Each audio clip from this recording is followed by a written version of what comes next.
The official Reconciliation Day celebration is taking place in Kakamas near Upington in the Northern Cape. Arts and Culture Minister Nathi Mthethwa has delivered a keynote address. SABC News reporter Ulrich Hendriks is on the ground. A very good afternoon to you, Ulrich. Just give us a sense of what's happening there.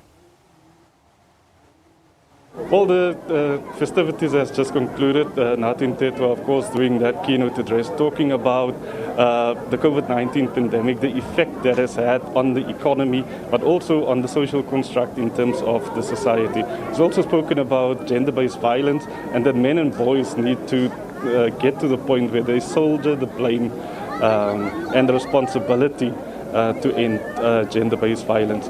Of course, he was speaking about reconciliation as well, saying that it remains a big priority for the government of today, as well as the governing party. One of the people who actually spoke just before the minister was the Northern Cape Premier Zamani Saul. Let's have a chat with him. Premier, in terms of Reconciliation Day, what does it mean to you personally? The Reconciliation Day is a very important day on the political calendar of this country. But basically the whole of December is dedicated to reconciliation. It's a reconciliation month. The importance of this day can't be overstated because I'm certain every South African know of the history of oppression that we have, history of racial oppression, history of subjugation of Africans and blacks in South Africa. So reconciliation becomes one of the critical components of nation building and ensuring that we foster social cohesion. Most people, when we speak of social cohesion and nation building, they tend to underestimate the importance of these in building a prosperous South Africa and ensuring that we've got stability in the country. So we can't have a polarized society. Government must invest, ensure that there is significant effort of ensuring that we build social cohesion in this country, and we ensure that the different and diverse and South Africans, we live together. But how do you force a conversation like that? Because it's an inconvenient conversation, but it's a conversation that we need to have. Yes. In terms of and you've said it, and the minister has also said it, that this is an ongoing project. Yes, this conversation is there.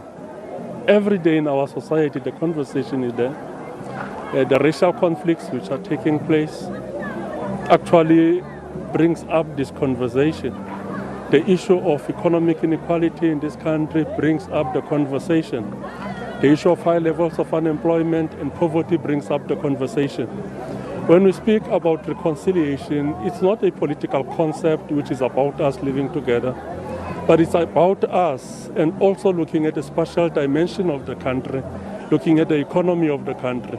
So when we speak about reconciliation, we speak about socio-economic redress as well. So the conversation is there each and every day. But the 16th of December is just used to heighten the engagement around these issues. The minister also mentioned that, for example, there can be no reconciliation until black people, and especially black women, are economically empowered. At the heart of gender-based violence is the notion of patriarchy. And patriarchy is a social construct which is based on attitudes of men towards women. And those attitudes of men towards women is that women should perpetually be dependent on men. And I'm certain, during the apartheid system, there were laws that actually reduced women to minors. They would perpetually become minors in society.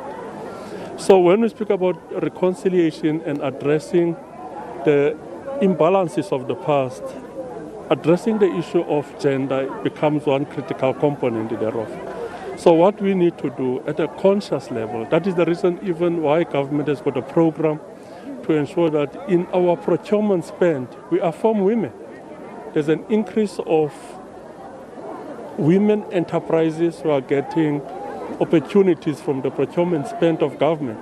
So the issue of socio-economic empowerment of women is a very important part of our fight against gender-based violence, because as long as women remains dependent on men for their livelihood, that in itself put them in a very precarious position in how they relate to men. Thank you very much. That's the Premier of the Northern Cape, of course, talking about Reconciliation Day, what it means to him, and also, the efforts of government in trying to get people to have those conversations, that uncomfortable situations about, to bring about social cohesion and reconciliation. That, it's back to the studio.